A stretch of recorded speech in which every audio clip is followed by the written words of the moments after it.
আসসালামু আলাইকুম ওয়া রহমাতুল্লাহি ওয়া বারাকাতুহু। প্রিয় দর্শকবৃন্দ, আশা করি আপনারা সবাই আল্লাহ তাআলার অশেষ রহমতে ভালো আছেন। আজ আমি আপনাদের সামনে ইসলামের ইতিহাসের এক উজ্জ্বল নক্ষত্র, বীরত্ব, জ্ঞান, ন্যায় ও তাকওয়ার জীবন্ত প্রতীক হযরত আলী ইবনে আবি তালিব রাদিয়াল্লাহু আনহু এর জীবনের একটি হৃদয়স্পর্শী ও শিক্ষণীয় গল্প তুলে ধরতে চাই। এই গল্প শুধু অতীতের কাহিনী নয়, এটি আমাদের বর্তমান ও ভবিষ্যতের জন্য এক অনন্ত দিশারি। শৈশব ও নবুতের আলো। হযরত আলী রাদিয়াল্লাহু আনহু জন্মগ্রহণ করেন মক্কার পবিত্র নগরীতে, কাবা শরীফের নিকটবর্তী এক সম্ভ্রান্ত কুরাইশ পরিবারে। তার পিতা ছিলেন আবু তালিব, যিনি ছিলেন রাসূলুল্লাহ সাল্লাল্লাহু আলাইহি ওয়াসাল্লামের চাচা ও অভিভাবক। ছোটবেলা থেকে আলী নবীজি সাল্লাল্লাহু আলাইহি ওয়াসাল্লামের স্নেহে বেড়ে ওঠেন। দারিদ্র্যের সময়ে রাসূল সাল্লাল্লাহু আলাইহি ওয়াসাল্লাম নিজ গৃহে তাকে লালন পালন করেন। ফলে আলী রাদিয়াল্লাহু আনহু এর চরিত্র গঠনে নবুতের আলো প্রথম থেকে প্রতিফলিত হয়। যখন মহান আল্লাহ তার প্রিয় নবী মুহাম্মদ সাল্লাল্লাহু আলাইহি ওয়াসাল্লামকে নবুত দান করলেন, তখন আলী রাদিয়াল্লাহু আনহু ছিলেন অল্প বয়সী এক কিশোর। কিন্তু সত্যের আহ্বান বুঝতে তার হৃদয় দেরি করেনি। তিনি ছিলেন প্রথম কিশোর যিনি ইসলামের কালিমা উচ্চারণ করেন। সে সময় সমাজের ভয়, কটূক্তি, নির্যাতন কিছুই তাকে দমাতে পারেনি। তার ঈমান ছিল পাহাড়সম অটল। হিজরতের রাত্রি, আত্মত্যাগের অনন্য দৃষ্টান্ত। প্রিয় দর্শকবৃন্দ, ইসলামের ইতিহাসে এক অবিস্মরণীয় রাত হল হিজরতের রাত। কুরাইশরা সিদ্ধান্ত নিল নবীজি সাল্লাল্লাহু আলাইহি ওয়াসাল্লামকে হত্যা করবে। চারদিক থেকে তরবারি উঁচিয়ে অপেক্ষা করছিল ঘাতকেরা। সেই ভয়াবহ রাতের রাসূল সাল্লাল্লাহু আলাইহি ওয়াসাল্লাম আলী রাদিয়াল্লাহু আনহু কে ডেকে বললেন, হে আলী, তুমি আজ আমার বিছানায় শুয়ে থাকবে। এটা ছিল সরাসরি মৃত্যুর মুখোমুখি হওয়ার আহ্বান। কিন্তু আলী এর মুখে বিন্দুমাত্র ভয় দেখা গেল না। তিনি প্রশ্ন করলেন, ইয়া রাসূলুল্লাহ সাল্লাল্লাহু আলাইহি ওয়াসাল্লাম, আপনি কি নিরাপদে থাকবেন? নবীজি সাল্লাল্লাহু আলাইহি ওয়াসাল্লাম বললেন, হ্যাঁ। এই একটি কথায় আলী রাদিয়াল্লাহু আনহু এর জন্য যথেষ্ট ছিল। তিনি হাসিমুখে নবীজির বিছানায় শুয়ে পড়লেন। দর্শকবৃন্দ, কল্পনা করুন, চারদিকে শত্রু, হাতে তরবারি, আর বিছানায় শুয়ে আছেন এক যুবক যার ঈমান আল্লাহর উপর সম্পূর্ণ ভরসা।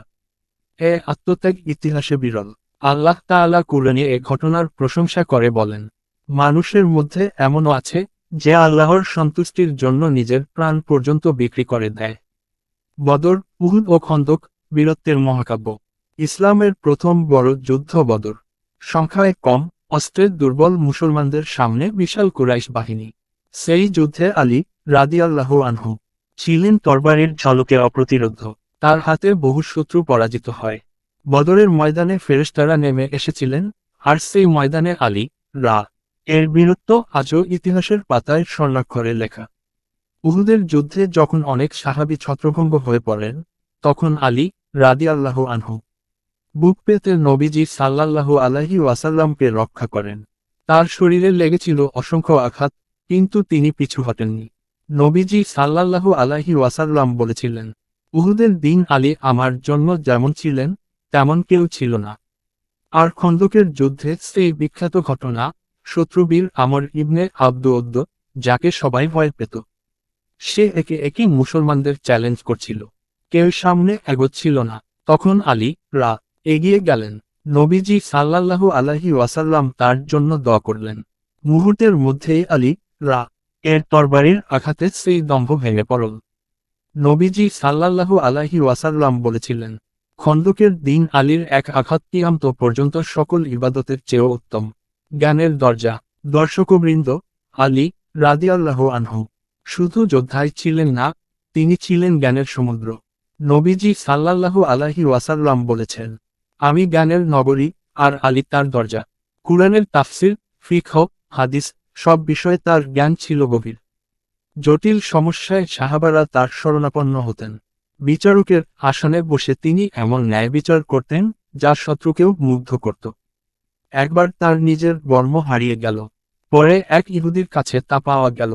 আলী রাদিয়াল্লাহু আনহু খলিফা হয়েও আদালতে হাজির হলেন। বিচারক সাক্ষ্য চাইলে আলী রাদিয়াল্লাহু আনহু এর কাছে সাক্ষী ছিল না। ফলের রায় গেল ইহুদির পক্ষে। এই ন্যায় দেখে ইহুদি বিস্মিত হয়ে বলল, এটাই সত্য ধর্ম। সে সঙ্গেই ইসলাম গ্রহণ করল। খিলাফত ও কঠিন সময়। হজরত উসমান রাদিয়াল্লাহু আনহু এর শাহাদাতের পর আলী রাদিয়াল্লাহু আনহু খলিফার দায়িত্ব গ্রহণ করেন। এটি ছিল ইসলামের ইতিহাসের সবচেয়ে কঠিন সময়গুলোর একটি। চারদিকে ফিতনা, বিভেদ, বিদ্রোহ। তবুও তিনি ন্যায় থেকে এক চুলও সরে আসেননি। তিনি বলতেন, অন্যায়ের সঙ্গে আপোষ করার চেয়ে ন্যায়ের পথে কষ্ট সহ্য করা উত্তম। রাষ্ট্রের সম্পদ তিনি নিজের জন্য নয়, উম্মাহর জন্য ব্যয় করতেন। তার ঘরে প্রায়ই না খেয়ে রাত কাটত, কিন্তু বাইতুল মালের একটি দিরহামও তিনি নিজের জন্য নিতেন না। শাহাদাত, ন্যায়ের পথে শেষ নিঃশ্বাস। এক ফজরের নামাজে মসজিদে কুফায় এক খারিজের বিষাক্ত তরবারির আঘাতে আলী গুরুতর আহত হন। সেই অবস্থায়ও তিনি বললেন, আমার হত্যাকারীর সঙ্গে ন্যায় বিচার করো, অন্যায় করো না। দর্শকবৃন্দ, মৃত্যুর মুখেও ন্যায় ও ক্ষমার শিক্ষা, এটাই আলী রাদিয়াল্লাহু আনহু। কিছুদিন পর তিনি শহীদ হন, কিন্তু তার আদর্শ, তার শিক্ষা, তার বীরত্ব সব আজও জীবিত। আমাদের জন্য শিক্ষা। প্রিয় দর্শকবৃন্দ, হযরত আলী রাদিয়াল্লাহু আনহু এর জীবন থেকে আমরা কি শিখি? ঈমানের দৃঢ়তা ও আল্লাহর ওপর পূর্ণ ভরসা, সত্যের জন্য আত্মত্যাগ, ন্যায় বিচারে আপসহীনতা, জ্ঞান অর্জনের গুরুত্ব, ক্ষমা ও ধৈর্য। আজ যদি আমরা তার জীবনের সামান্য অংশ নিজেদের জীবনে বাস্তবায়ন করি, তবে আমাদের সমাজ বদলে যেতে বাধ্য। শেষ কথায়, আল্লাহ তাআলা যেন আমাদের সবাইকে হযরত আলী রাদিয়াল্লাহু আনহু এর আদর্শে জীবন গড়ার তৌফিক দান করেন। ওয়া মা আলাইনা ইল্লাল বালাগ। ওয়াসসালামু আলাইকুম ওয়া রাহমাতুল্লাহি ওয়া বারাকাতুহু।